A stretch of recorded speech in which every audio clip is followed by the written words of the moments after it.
জাতীয় সংসদে বিদ্যুৎ মন্ত্রী ইকবাল হাসান মাহমুদ টুকু যে কথা বলেছেন, সেই কথা শুনে আমার মনে হলো যে আসলে আমরা যত যাই বলি না কেন, বিগত আমলে যে সমস্ত উচ্চ দরে বিদ্যুৎ কেন্দ্রের সাথে সরকারের চুক্তি হয়েছে, সেগুলো আর বাতিল করা যাবে না। অর্থাৎ আদানির সেই বিদ্যুৎ কেন্দ্রের থেকে আমাদের বিদ্যুৎ নিতে হবে বিভিন্ন আইপি থেকে। ডিজেল চালিত যে সমস্ত অসংখ্য যে ছোট, ছোট বিদ্যুৎ কেন্দ্র যেগুলি স্থাপন করা হয়েছে, যেগুলো চললেও মানে কিনতে হবে, না চললেও কিনতে হবে। পয়সা দিতে হবে।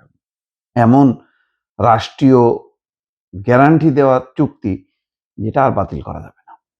এগুলিকে এখন গিলতে হবে, হজম করতে হবে।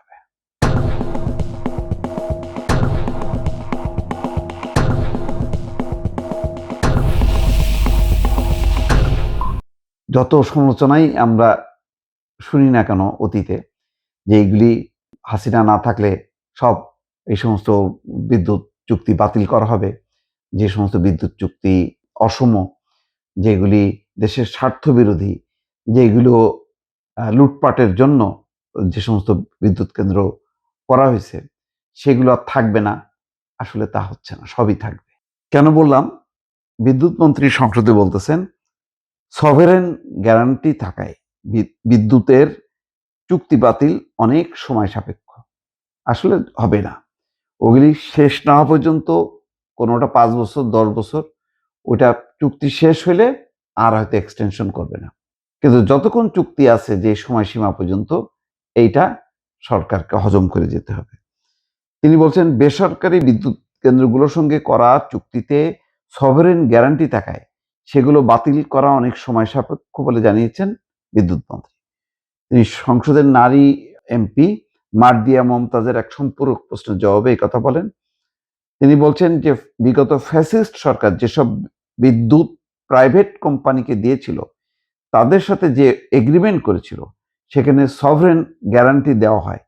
সভরেন গ্যারান্টি হচ্ছে রাষ্ট্রের গ্যারান্টি। এই গ্যারান্টি বাতিল করা অনেক সময় সাপেক্ষ। এটা খুব কঠিন।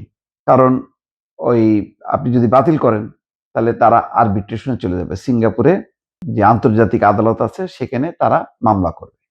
এসব মামলায় অধিকাংশ ক্ষেত্রে সরকার পরাজিত হয় এবং বিপুল পরিমাণ জরিমানা গুনতে হয়। ইকবাল হাসান মাহমুদ টুকু বলছেন যে আমরা চেষ্টা করছি, তাদের সাথে আরো অনেক বিষয় জড়িত আছে।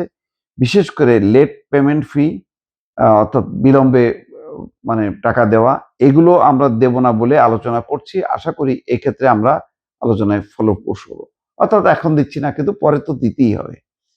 বিদ্যুৎ মন্ত্রী বলছেন, কোনো বিদ্যুৎ কেন্দ্র যখন উৎপাদন কার্যক্রমে প্রবেশ করে, তখন সিস্টেমকে চালিয়ে রাখার জন্য কোনো বিদ্যুৎ কেন্দ্রের সাথেই জোড়াতালি দেওয়া যায় না, শক্ত নেগোসিয়েশন করা যায় না। সেজন্য যতদিন পর্যন্ত এদের সঙ্গে চুক্তি আছে, আমরা চেষ্টা করব যাতে দাম কমিয়ে নিয়ে আসা যায় এবং সহজ মূল্যে বিদ্যুৎ পাওয়া যায়। এগুলো উনি একটা মোটামুটি বোঝানোর জন্য বলছে।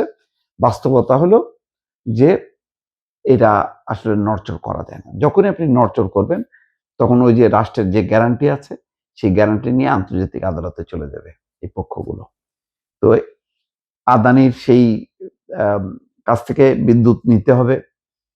সেই চুক্তি যেমন বহাল থাকবে, তেমনি বাংলাদেশে যে সমস্ত প্রাইভেট বিদ্যুৎ কেন্দ্র প্রতিষ্ঠা হয়েছে ডিজেল চালিত, সেগুলো চালায় যাইতে হবে। অর্থাৎ চুক্তি অনুযায়ী বহাল থাকবে সবকিছু। এমনকি যেটা বললাম, যে এসব বিদ্যুৎ কেন্দ্র থেকে আপনার বিদ্যুৎ প্রয়োজন না হলেও, তাদেরকে নির্ধারিত একটা রেটে আপনাকে টাকা দিয়ে যেতে হবে। এখান থেকে আর নিষ্কৃতি মিলছে না, দর্শক।